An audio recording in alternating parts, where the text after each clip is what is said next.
We begin in Kisumu, where President William Ruto is currently touring various projects on the final day of his tour of Nyanza.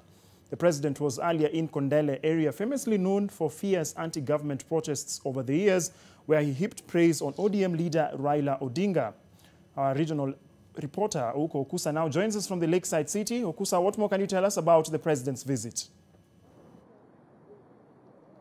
Well, as you have clearly mentioned there, Ndong, the president was earlier on around Kondele area. That is, as you've described it, one of the areas in Kisumu where political temperatures are usually measured from. And of course, he reckoned and reminded the residents there that the last time he was there as the deputy president, and it was not met the way it was received today.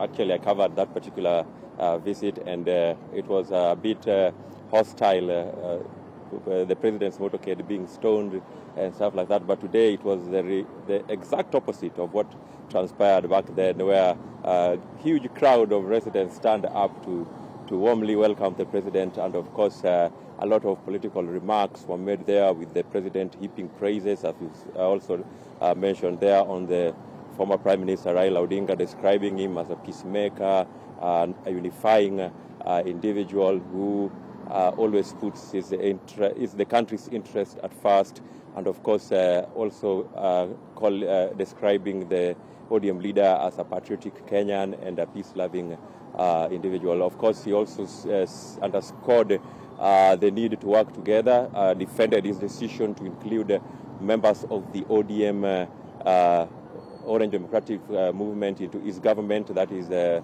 CSS that he recently appointed, Oparanya, Joho, Wandai, and of course by Mbadi from Super South, and saying that this particular working relationship that they are forging will go on and probably end into some kind of a political formation in 2027. But that's just it. Apart from that, the president has been around commissioning and launching several development projects. Earlier on, he was at the port of Kisumu, where he launched a 3.2 billion project, that is a rescue center, which is supposed to be constructed in Kisumu, Migori, Homa Bay, Siaya, Busia.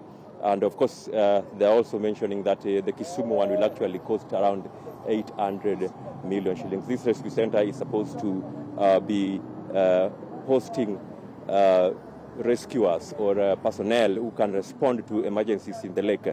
Remember, just last evening, 4 Coast Guards survived a mishap in the lake as they were traveling from Mageta Island, where the president had visited earlier, after their boat capsized. Fortunately, they were rescued. And so this particular effort, according to the president, is going to ensure that such incidences are taken care of and life is saved. So besides that, the president also toured the Lake Basin rice mill, where he also launched a milling plant there, and is optimistic that this will go a long way in ensuring that rice farmers in this region get a boost as far as the rice farming is concerned. And then as we speak now, is in Nyakach sub-county in Nyabondo, where he's also commissioning a trauma center, and this is also expected to bring some positive change as far as this region is concerned. So basically, in a nutshell, that is what has been happening here. Remember, the president's tour began 4 days ago, that is on Wednesday, where he visited Migori County and then moved to Homa Bay. Yesterday he was in Siaya, and today he finished his tour of this region in Kisumu. And of course, politics has also taken center stage. So basically that is it, and I think we'll keep on updating our viewers on this tour, which is almost coming to an end. And we'll be right here, Bernard. Back to you in the studio.